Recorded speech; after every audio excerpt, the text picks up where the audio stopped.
Thanks so much, Bronwyn. Thanks very much, Edward, for organising all this. And thanks so much, everyone, for coming to discuss a subject which has been pretty much taboo over the last 3 years in this country and in this city, which is what do the Russians actually think about what's going on. And it's striking to be taboo. I have friends, journalists, professors, whatever, who have almost been cancelled for suggesting that they might write an article or a book trying to explain what motivates the Russians. So I'm delighted to be able to try and persuade those of you who were not wise enough to vote for us the first time around that there are very good reasons for believing that Russians were actually provoked into what they're doing. Let me start with a quibble, however. By provoked, I do not mean that this was the sole cause of what the Russians did. What I'm saying is that it was, I'm sure you're all Aristotelian philosophers, it was a necessary but not a sufficient condition for the Russian action. It contributed substantially to what the Russians are crazy. I'm not defending the Russians, the crazy, brutal things the Russians have done, but it was not the only Russian point of view I've talked about. I think as I go through, you will see that I'm focusing on the Russian point of view because the question of whether the Russians were provoked finally comes back to what's going on in Russian heads. In particular, of course, one Russian head, which is President Putin. A couple of other points I need to emphasize before I get going properly. You need to understand the deep importance of Ukraine for Russia. Ukraine, Slavic sister, united with Russia for about as long as Scotland has been united with England. I've become more cautious about using that analogy. And the relationship, as vexed as any relationship between a municipal imperial power and one of its colonies, think England and Ireland. All the undertones and complications in that sort of relationship. And the fourth point I would make is about Russia itself. That over the period we're discussing, and indeed still to some extent, the deep cleavage in Russian politics, nothing to do with the political parties or any of that, it's been liberal, reformers, Democrats, on the one hand, people we encouraged, generated when communism originally collapsed, but between the conservative, nationalist, on the whole authoritarian, on the whole very hostile to the West, alternative group. And the interplay between those two groups has been a big part of the Russian approach to all of this. And part of my thesis is at the end of this process, we've actually given dominance in Russian politics to the wrong guys, to the nationalists, to the Putinites, if you like. Okay, I'm now going to run through very swiftly, as swiftly as I can, aware of Bronwyn's eagle eye upon me there. As not as swiftly as you can. The actual history of the key issue as I see it in pushing Russia the wrong way on all of this, which is Western determination to expand NATO. You come to the Cold War, remember the Cold War? When I talk about the Cold War to students in Cambridge, so it is if I'm talking about the Trojan War, I'm rather hopeful here that there's a bit more historical memory of that. At the end of the Cold War, you have two still surviving just alliance systems. NATO on the one hand, also on the other hand, both of them saying we're defensive. What we've done for the last 30 years is defend our side of the argument against the other. And the Warsaw Pact, of course, and the other point about them is that each is regarded by the population of the other side as the deep enemy, as the people who are out to get us, out to conquer us. Okay, get into the Cold War, Warsaw Pact disappears because nobody wants to be a subject of Russia. NATO survives, but there's quite a lot of expectation around, including by me, that it's got to go. The Cold War's over, we're talking about a Europe whole and free, all of that sort of stuff. It's a historic relic which will vanish. And it kind of feels like that for a very short time. And then the question of NATO expansion arises, first of all, in a negative way. Gorbachev, as the Cold War literally ends, as Germany wants to unify, as East Germany joins up with West Germany a member of NATO, East Germany not, question comes, okay, can we include East Germany in NATO? And obviously the answer to that is yes, there's no great cost to that. What sort of price is Russia willing to pay to allow that?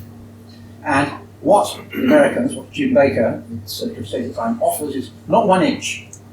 NATO will take in East Germany, but will not go 1 inch beyond that line. He says it. Now, people say, because the conventional negotiations do not put that commitment into the final agreement, but he says it in public, Kohl repeats it, Thatcher repeats it, Werner, who was at the time Secretary General of NATO, repeats it. It is generally accepted by the Russians that that is a commitment by the West, even if not written down. And when we come to the point of the subsequent debate, and the West said, of course we never meant it. Of course NATO can expand if we choose to do it. The Russians come away feeling betrayed. You could say, okay, it wasn't in the agreement, this is true. Bishop Gorbachev was much more worried about money than he was about security when the deal was done. At regular moments thereafter, you find the Russians saying, but you promised, and you broke your promise. This is the moment where trust began to evaporate between the two sides as a result of a Western action. Okay, so that's the initial play, and then it all goes quiet for a bit because the Soviet Union is busy collapsing. NATO, as I say, is cast to one side. Warsaw Pact also collapses. And the subject raises itself again with the expansion of NATO, actually under middle period Clinton, when people like the Poles and the Hungarians and the Czechs, now relieved of the Russian yoke, say we want to join NATO. We want protection from the Russians. And Clinton's initial reaction is caution, because he knows that this will be red rag to a Russian bull if he concedes it. He looks for ways of avoiding it. He introduces a thing called Partnership for Peace, which is a sort of waiting room for the eventual thing. And he talks regularly to Yeltsin. He and Yeltsin were quite close buddies in some ways. Yeltsin saying, don't do it. This is the way to really inflame my security sector. They will hate you. And Clinton, for a while, survives on that, but then he does very badly in the 1994 midterms, partly because in Chicago there are lots of Polish heritage voters who firmly back letting Poland into NATO. So Clinton switches. He says, okay, we're going to let them in. And there's then a huge row. Yeltsin, having been delighted by Partners for Peace, is utterly abject. And the torrent of political, you can guess the word I would have put in there in less graceful company, which is about to come on his head. Clinton pushes forward some negotiations. He produces a thing called the Founding Act, of which Clinton says, okay, our borders move 500 miles closer to Moscow. We absorb all of Russia's former allies. And then we give them this piece of paper as a compensation for what they're about to do.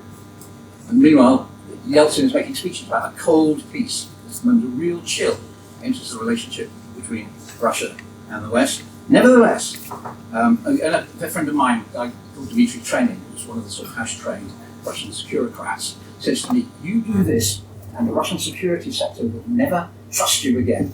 The Russian security sector matters. It's a dominant bit of the Russian government. Anyway, we go ahead. And a man called George Kennan, who was the great Russian expert, the man who devised the policy of containment way back at the beginning of the Cold War, who knows Russia backwards, looks at it in horror and says, I'm going to give you the full quotation here, because he's so good, he gets it absolutely right.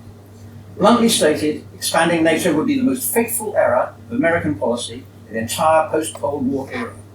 Such a decision may be expected to inflame the nationalistic, anti-Western and militaristic tendencies in Russian opinion, to have an adverse effect on the development of Russian democracy, to restore the atmosphere of the Cold War to East-West relations, and to impel Russian foreign policy in directions decidedly not in our interests. And he's absolutely right on every count. Nevertheless, by now the process has started, moving forward. First expansion takes place in 1990, first enlargement takes place in 1999, which unfortunately is also the year of the Kosovo War. I won't bore you with the details of the Kosovo War, but the Kosovo War was illegal. It was an attack on an ally of Russia, and it was an aggressive war on NATO's part. So the Russians turned around and said, I thought you said NATO was defensive. What is going on here? And at the same time, Gaidar, who is the leading reformer in Russia, says, if you only knew the disaster that you are now inflicting on Russia, you are making it impossible for those of us who care, he's a liberal, care about Russian liberalism and democracy, to achieve that result. First enlargement happens, goes away, leaving a very bad feeling and leaving a lot of damage around. One of the consequences, however, in a way, of that first enlargement of 1999 is that Yeltsin, choosing his successor, looking for a man who will protect the people around him, but also a man, final words to him are, look after Russia, who will protect Russia against its enemies. He picks a man who, amongst other things, is deemed as being ready to stand up to West, Vladimir Putin. So part of the consequence of NATO enlargement is that we now have Putin to deal with. He arrives, he sets about taking care of Russia, he makes himself clear he's absolutely averse to NATO enlargement. At the beginning, actually, he wants to go soft, he wants to make friends with the Americans, all of that.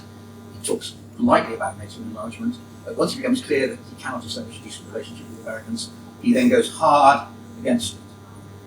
You now move, so the second round of enlargement takes place in 2004. I actually just arrived in Russia as ambassador in that year, and one of the things I was put down to do, we were all doing it, all NATO ambassadors, was going around the country, meetings of Russians, ordinary Russians, and so explaining NATO's defensive alliance. Of course we're not planning to attack Russia. And I went to one of these meetings in Ekaterinburg, got up and said all of that, gave all the arguments, and then a bloke, ramrod straight, ex-veteran Russian, got up and said, "Почему нам врешь? Why are you lying to us?" Evident support from all the other people in the room. And that brought home to me how strongly ordinary Russians felt about this issue. And the initial obvious environment in enlargement take place, the attention now turns to Ukraine.